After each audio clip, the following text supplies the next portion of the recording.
Assalamu alaikum. Bismillah ar-Rahman ar-Rahim. Today we're going to do a review of the introduction of Up From Slavery, the autobiography of Booker T. Washington. Inshallah.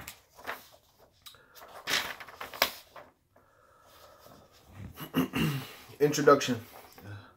Up From Slavery is not the whole view of Booker T. Washington's education. He was a colored youth trained at Hampton, but Booker didn't understand his own intelligence enough to document it. Booker doesn't give himself credit for the things he learned in his early youth. Samuel Armstrong earned enough money to pay to go to an American college. He went to Williams College, which is in Massachusetts, when Mark Hopkins was president. The greatest thing Williams College offered was, quote, the strong personality of its famous president, end quote. They continue, quote, every student does not profit by a great teacher, but perhaps no young man ever came under the influence of Dr. Hopkins, whose nature was so ripe for profit by such an experience as young Armstrong, end quote. Armstrong lived with President Hopkins and received an uncommon training to help develop his strong character. He was president of Williams College Hopkins was president of Williams College from 1836 to 1872, and it's in Williamstown, Massachusetts.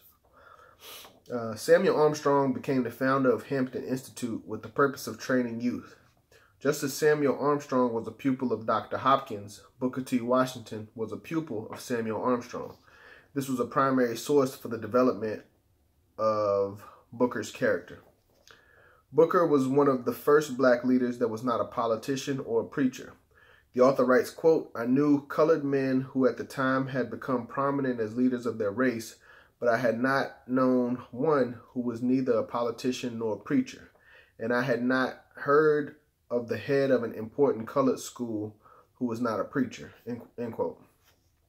The author continued, quote, a new kind of man surely if he looks upon his task as an economic one instead of a theological one, end quote, in regards to Booker T. Washington. The author talks about his experience with the Tuskegee Choir. He talks about educated Negroes singing hymns reminding him of slaves on the plantation.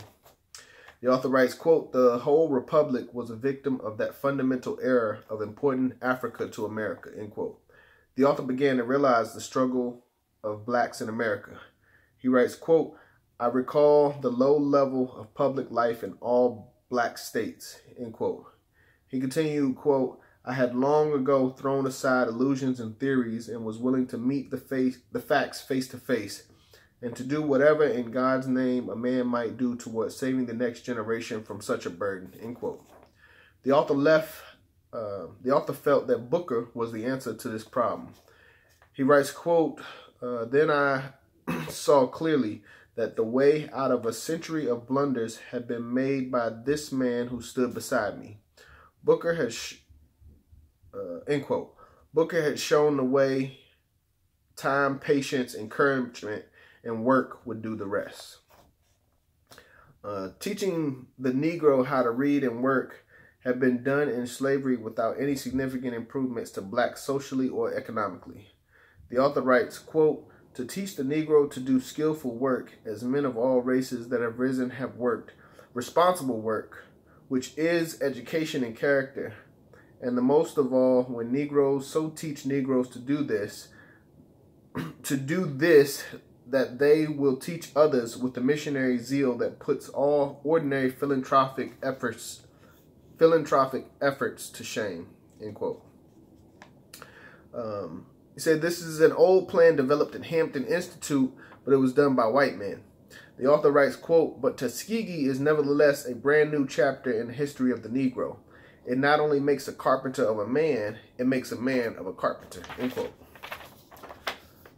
To work out the plan on paper for a white man to do it was one thing, but the author writes, quote, for a colored man to work it out in the South, where in its constructive period, he was necessarily misunderstood by his own people as well as by whites, and where he had to adjust it at every step to the strained race relations, that is so very different and more difficult a thing that the man who did it put the country under lasting obligations to him, end quote.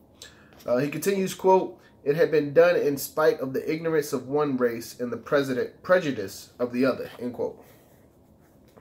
The author writes, quote, "No man had a harder task, and a task that called for more wisdom to do it right," end quote. He continues, quote, "The measure of Mr. Washington's success is then not in teaching the pupils of Tuskegee, nor even gaining the support of philanthropic persons at a distance, but this, that every Southern white man of character and wisdom has been won to a cordial recognition of the value of the work. Even men who held and still hold to the conviction that a mere book education for Southern blacks under present conditions is a positive evil." The author mentions some of the great literature of the time regarding black people. He talks about Uncle Tom's Cabin and Cotton is King. But the only books that he felt were worth reading twice, in his opinion, were Up From Slavery and Uncle Remus. The author writes, quote, "These are the great literature of the subject. One has the best of the past, Uncle Remus, and the other foreshadows a better future," and that's Up From Slavery. Booker T. Washington would lecture based on life experiences, not a textbook. Students would go out to meet Negro families, then come back with a report of how they lived, what they earned, and what they did well or poorly.